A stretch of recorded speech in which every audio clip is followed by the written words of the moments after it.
Well, thank you, Mr. Chairman. Again, as has already been stated, thanks for our panelists for being here today. It's really informational and really appreciate your time.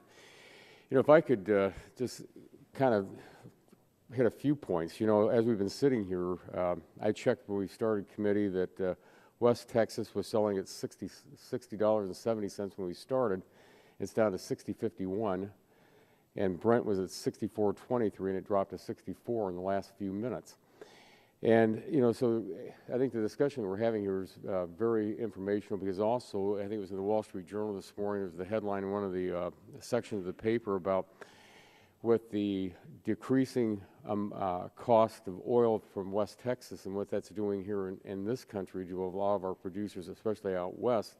And of course in Ohio and also in Pennsylvania with our Utica and Marcellus shale that we're developing in our states, especially for me in Ohio. It's really interesting, and it also, you know, you're concerned because as the price drops, we want to make sure that we can keep that production up and also keep people out there producing. Minister, if I could just go to your testimony. I really found it interesting because on page 5, you state that the U.S. Crude imports have declined by 2.4 million barrels per day, or 25%, the lowest since 1995. And the percentage of U.S. crude demand supplied by imports has fallen by 67 to 47%, the lowest level since 1992. In the testimony you've all been talking about today, especially about the oil coming in and that we're refining, how much, when that oil comes in that we've imported, goes back out as an export, just out of curiosity, or a product? If somebody would like, Minister, you'd like to take that, and then if anybody else would like to answer the question. The U.S. has net product exports of about 2 million barrels a day. So the gross amount of imports and exports are different than that. We're exporting. We're now kind of getting up close to 4 million barrels a day of exports, but we're also importing, especially gasoline, into the east and west coast. So when you net it out, it ends up being about 2 million barrels a day. And back to Congressman Green's comments, a lot of that export of product is coming from the Gulf Coast region of the U.S. It's going to countries in Latin America and Europe. The gasoline, one of the better exports that we have is gasoline, and the reason for that is we just don't need it here in the U.S., and it is needed in places in Latin America. Well, thank you. And if I could turn to Mr. Pugliarsi, I hope I said that, pronounced your name properly.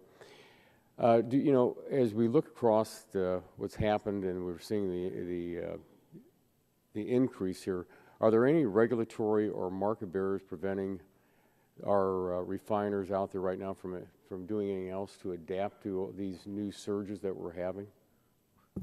Well, you know, I do think the refining industry, is a lot of our downstream processing sectors do face a pretty formidable regulatory environment. They also face a fuel constraints in like the renewable fuel standard. I think, you know, it's not that ethanol, for example, is a bad thing. We think ethanol is very useful to the American, you know, the American transportation fuel sector. It's the mandates that give you all these problems, because as demand shifts radically or the supply side shifts radically, the refiners are unable to adjust in a cost-effective way. So I think that, you know, as we go forward with this and look at crude exports, we don't want to unnecessarily harm these high value-added downstream processing centers. They add a lot to the economy as well. So, I mean, we're not in favor of protection, but we are in favor of taking a hard look at the trade adjustments you need to do when you move into an export mode. Well, thank you very much. And I again thank our panelists, and Mr. Chairman, I yield back.